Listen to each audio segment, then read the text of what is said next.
Today, on this really cold day in October, I come to you very humbly and kind of distraught, to be honest, because we just finished the promo reveals for the year for November, December, and we've also been going through all of the DZBTO5 support.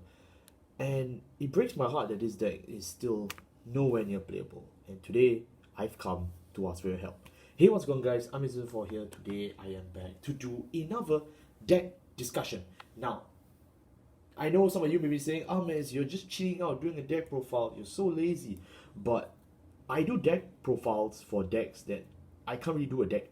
I do deck discussions for decks I can't do a deck profile on. And either those were for decks that people already know, people that need to know a much more deeper depth on the history, asking a specific question like, does Izazao need to be banned? Does Rakusei need to be banned? But today I'm going to use this format once again to talk about an issue that is stinging me very personally, and I need to get this out of the way, and that is Rotovisor. Rotovisor, a lot of you have been asking for it, and there's a reason why I haven't done it. It's because I still haven't solved it. And I have paid thousands upon thousands of yen buying every freaking Brandt Gate generic on the planet, buying every card that has come up for this deck so far, even though actually they're really cheap. And the reason is because it's so bad. This deck is so bad, it's so incoherent.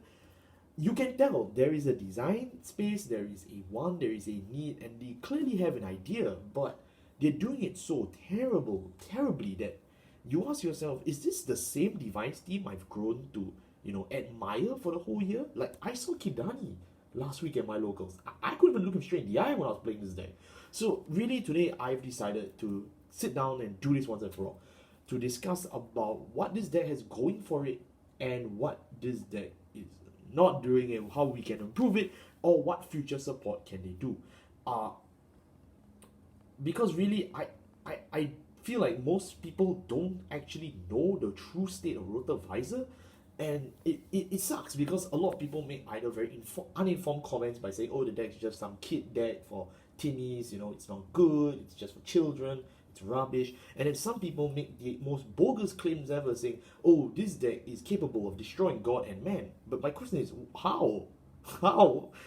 What the fuck? How? So yeah, today really that's all I have to say, and I will be going through this deck in depth. So I really hope you guys enjoy it. If you like my deck discussion so far, I just did the ones for Levidras, El Culebra, and if I'm not mistaken, Welstra. I would have just done by this time according to the release schedule. So yeah, if you've been liking these deck discussions so far and you'd like to see more, I am still filming more. Let me know in the comment section below. It really helps.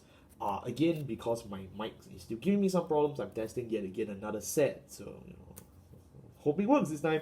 But yeah, that's really about all I can say for the general rundown. Okay, so now let's get into why you clicked on this video.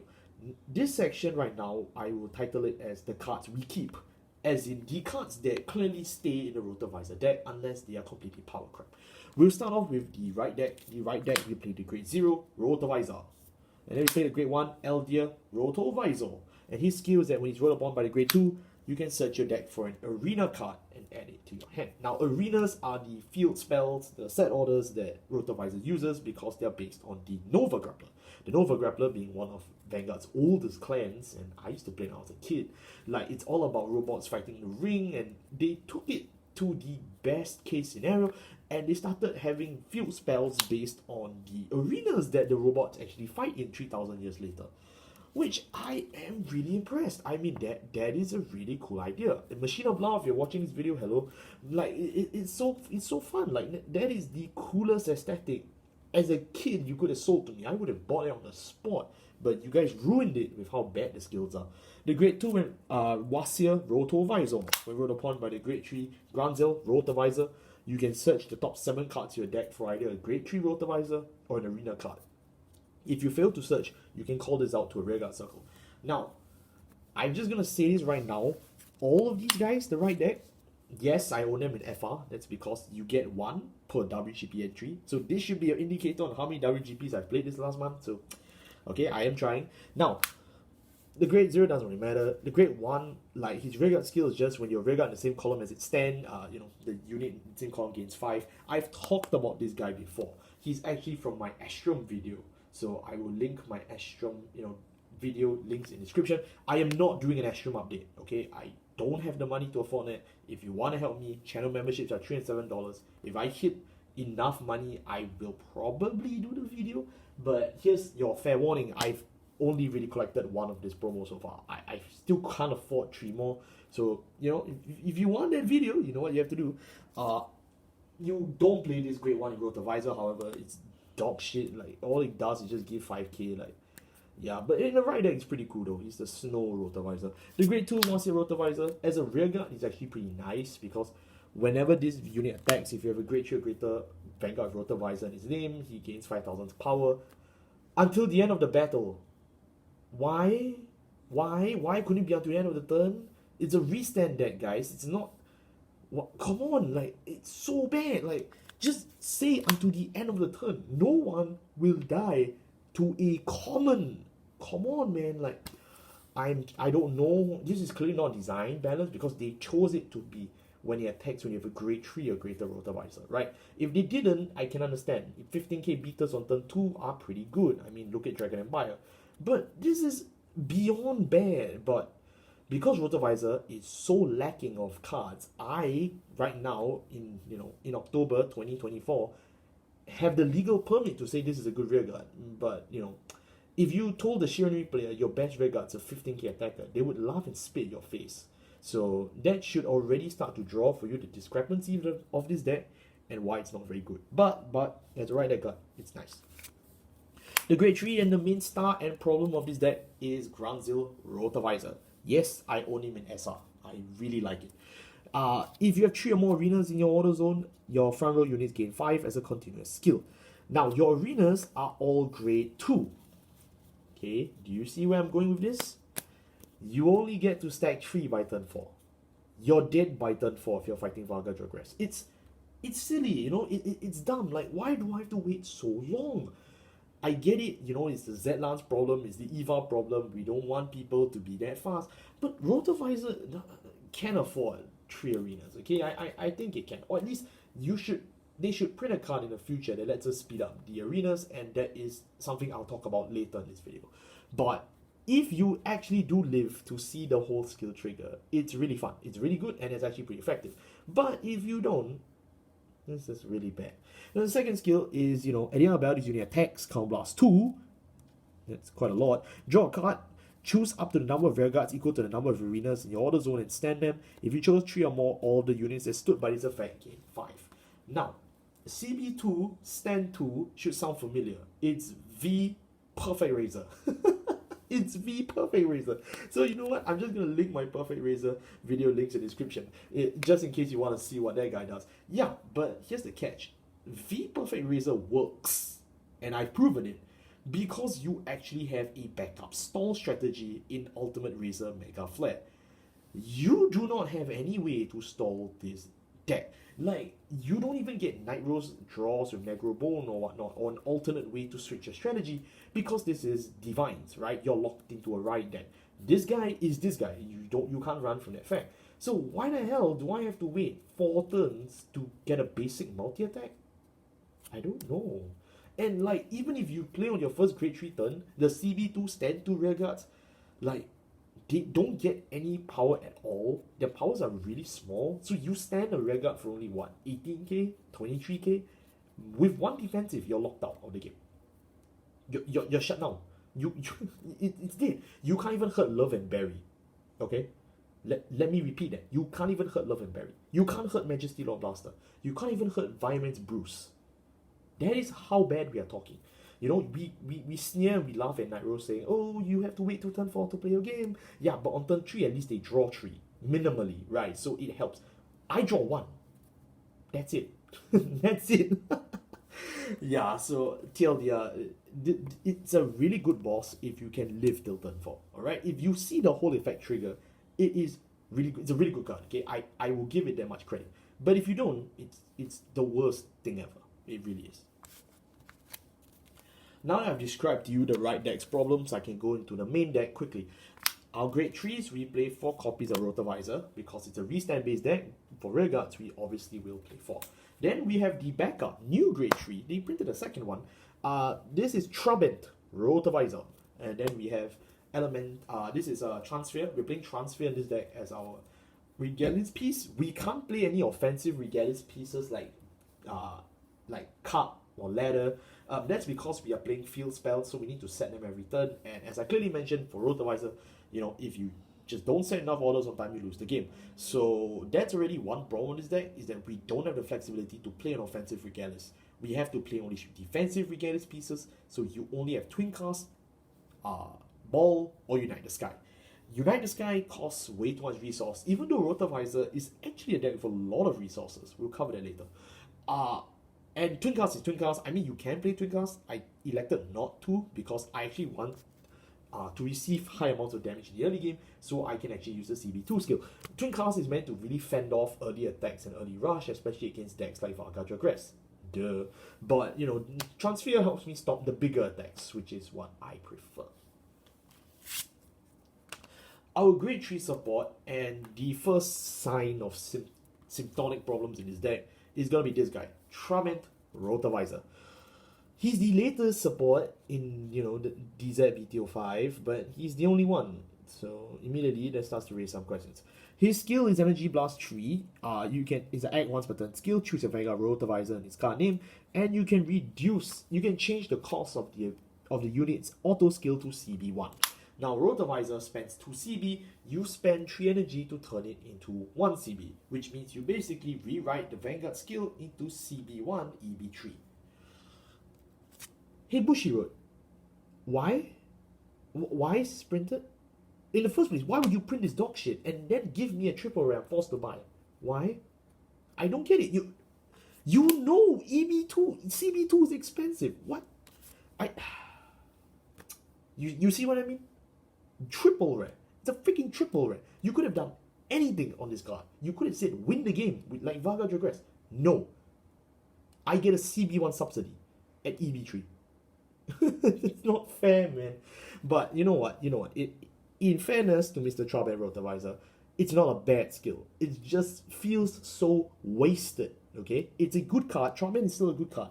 But I want to emphasize that it feels really wasted. That this is a triple rare. Like, come on, man. The second skill is when this unit stood by the effect of your Greater Vanguard with Rotovisor in its card name, you can Soul Blast 1 and stand all the arenas in your order zone as much as you can choose.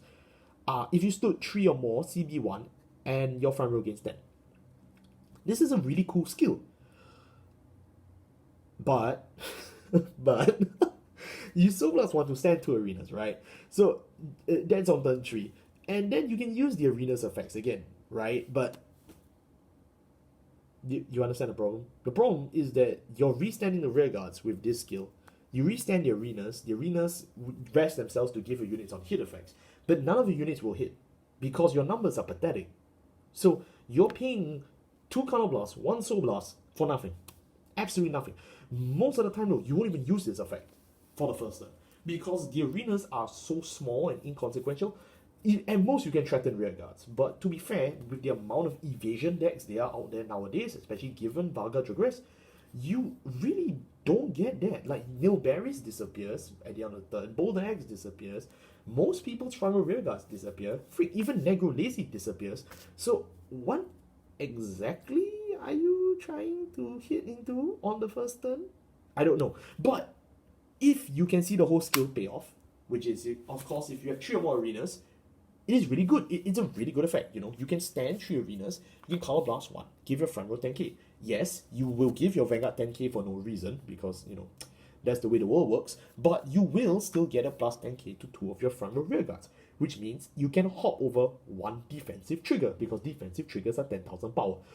That makes this worthwhile, but you need to wait 4 turns for this to work.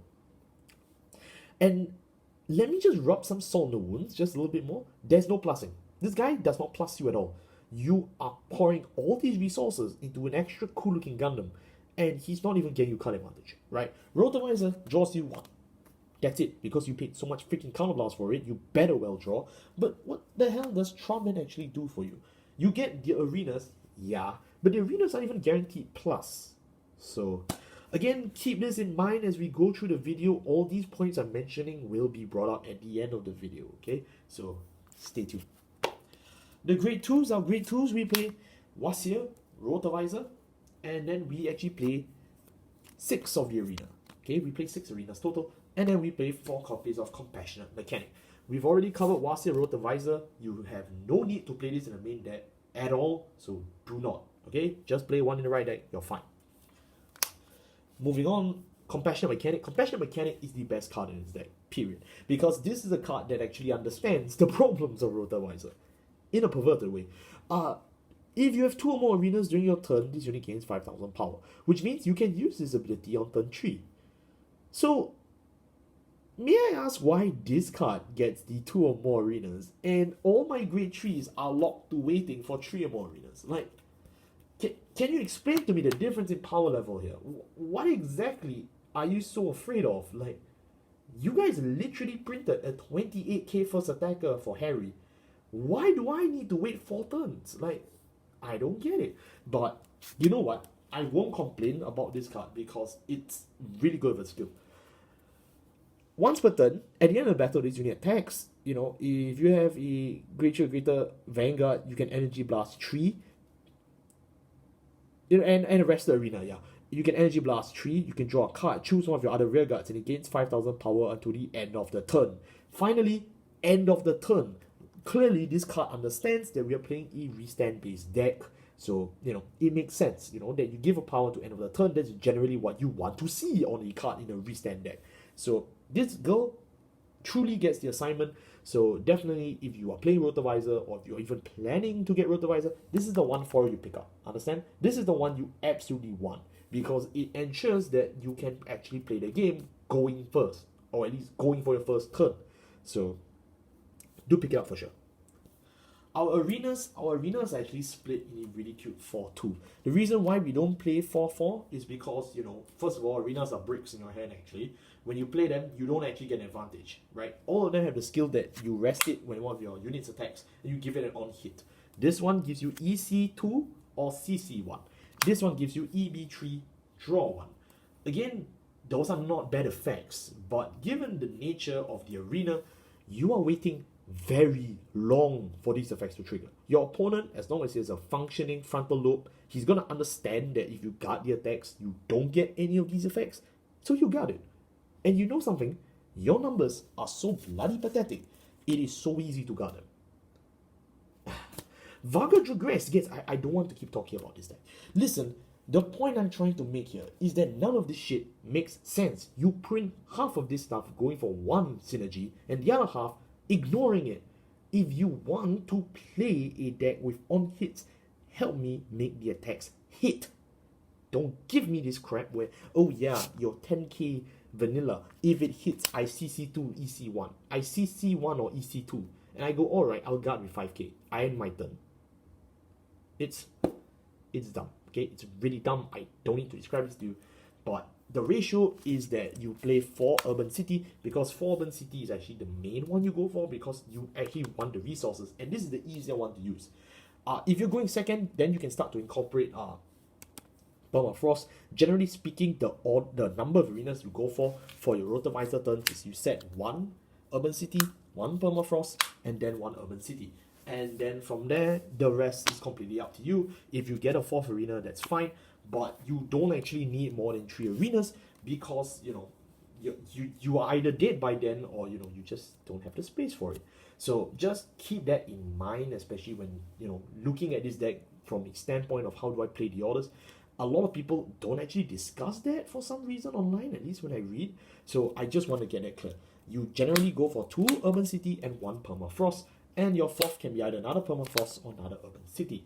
You want to still have Permafrost in rotation because the EB3 draw 1 does help when it hits. Okay, so I just want to make myself very clear here. Most of the time, going first, you would just use Urban City because your opponents are less likely to guard this attack, which means you can actually start to accrue resources for your Grade 3 Rotovisor turns, which are very, very expensive. Moving on to our grade 1s. Our grade 1s we are talking about, you know, is first of all we have Idea Rotovisor because you know he's our main grade 1 from the right deck, but we don't play any main copies of him in the main deck. We play for perfect guard. Any perfect guard works, honestly. I don't think it really cares. We play for Bobble Mine. Bobble Mine is the only generic I will openly vouch for that is a 4 of a Rotovisor. At the end of the battle, there is unit boost. If you have a set order, move this into soul and counter charge 1. I brought my original prints, by the way. It's very important for this deck because Bobble Mine gives you 1 soul charge and 1 counter charge. And this deck will use all resources to the max of its ability, okay? So if you can only afford 1 generic in Brandt Gate and only 1 generic for Rotovisor, it better be him. Everything else doesn't matter. And last but not least, our grade zeros. Our grade zeros, we play 1 copy of Rotovisor. And then we play Elder Breath. Elder Breath is the win con of every Brandt Gate deck, so always play it. 3 draws, because we need our pieces. 8 crits, because we do want to kill people. And then we play 4 heals. Okay, and that wraps up my Rotovisor deck profile. Now, you will notice something very, very immediately. I have missed out a lot of cards. That's right. We are missing 8 slots in this deck. Why am I missing 8 slots in this deck? Well, that's very simple. Because there's no other good cards to play. That's it. Every card that was good in Rotovisor, you saw it just now.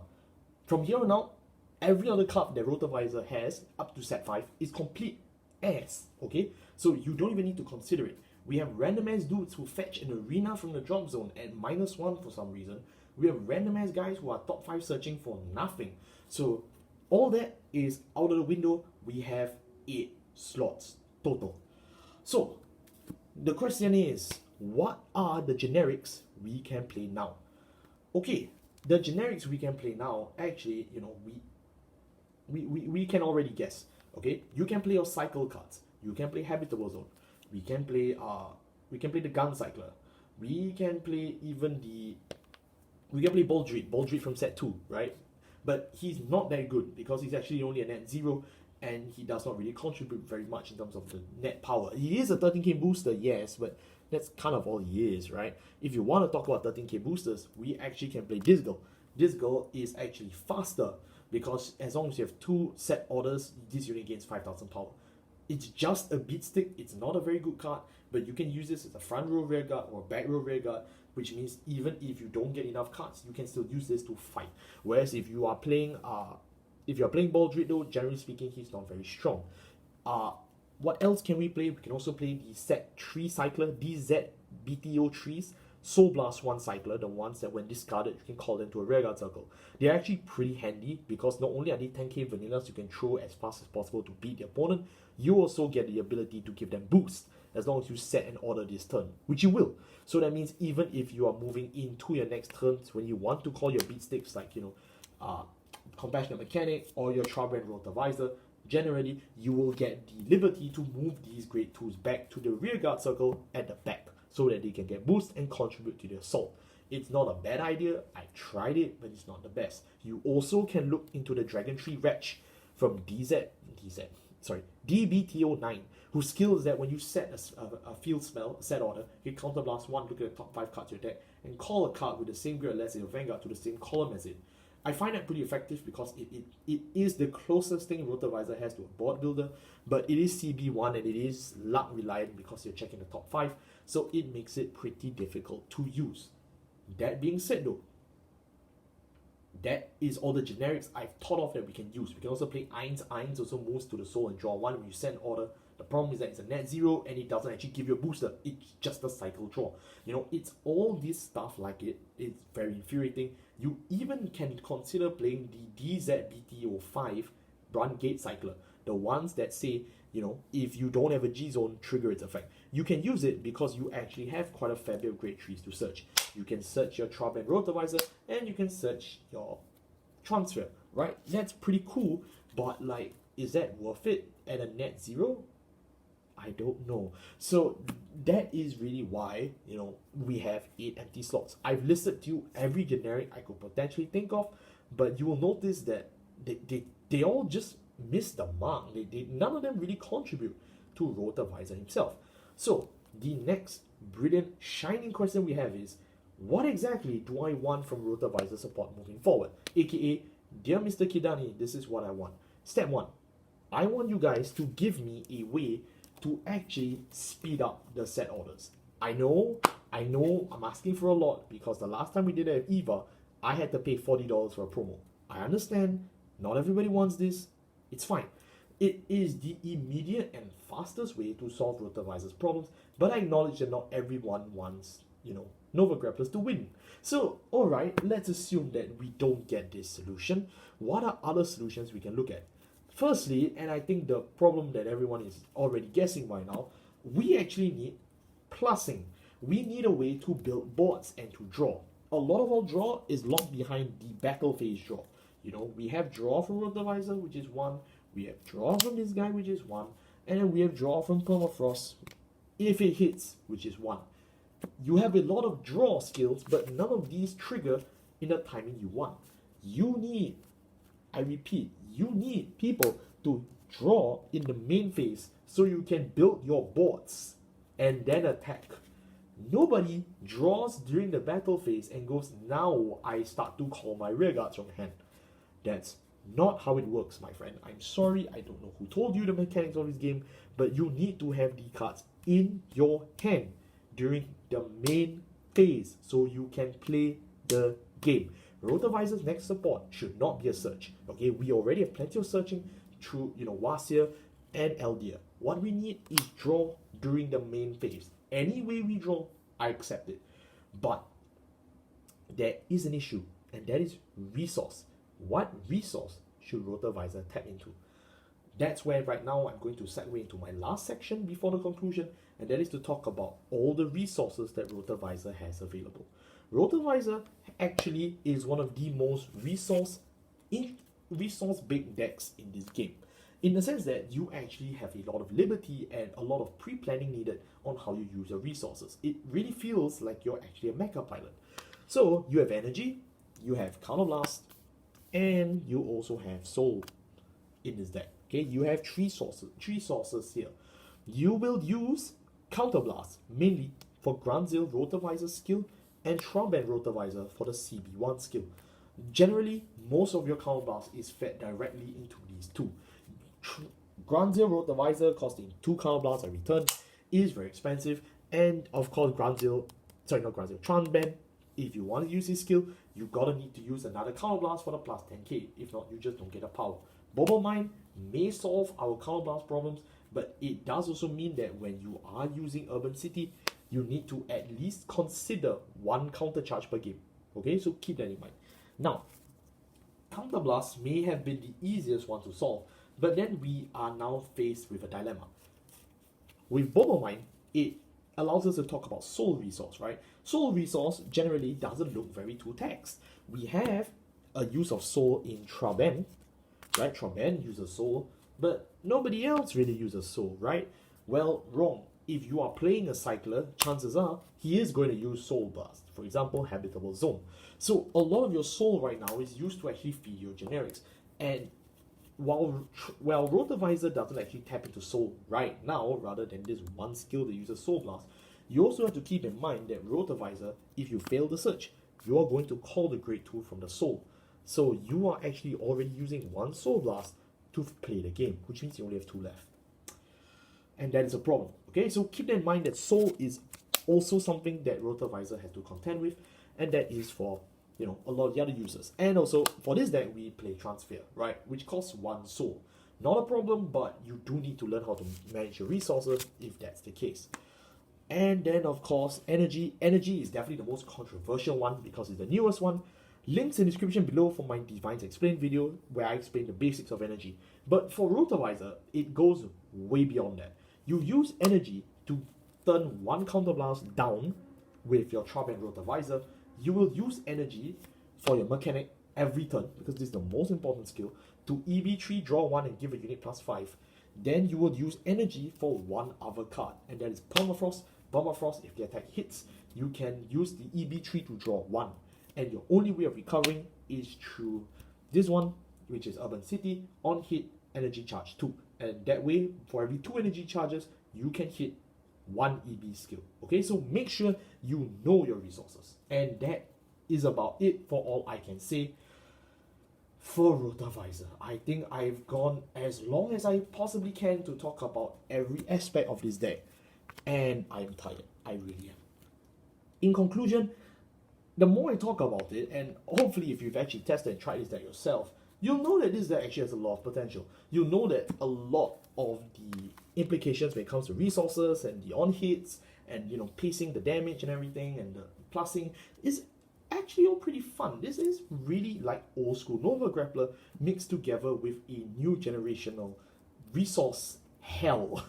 But the problem is the cards are so ineffective and so slow and so fearful of a game plan that won't even come to fruition that they all just refuse to work, right? Realistically, Rotovisor is actually not Vanguard's worst deck. I do actually think there are worse decks than Rotovisor out there. The problem with Rotovisor is that he's just really badly supported. All his support waves just don't want to listen. And by all, I mean 2 support waves. If Rotovisor just gets 1 more support wave, and all they need to do is either give us a draw or give us a way to, you know, speed up the arenas, I dare say Rotovisor can actually be a rogue tier strategy. I actually do think this deck does have what it takes, because a lot of the effect tags on Ground Zero Rotovisor and Charman Rotovisor are actually really strong if you can pull off the whole effect. The problem is, by the time you pull off the effects, your opponent would have caught up in tempo, caught up in advantage, caught up in numbers, and you just lose the game. You are playing for an end board that just never comes to life. Though you can't even use this versus decks like Vardula, because Vardula can only rush you, he can snipe your rear guards, and this deck has 0 recovery.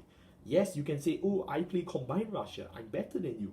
Yeah, but Combined Rusher is a 10k vanilla and costs counterblast. And you know who you want your front 2 attackers to be in the front row. It's this and that, and that's it. So understand where the problems lie. The problem with Rotovisor comes from the fact that his support is not sure what they want to be.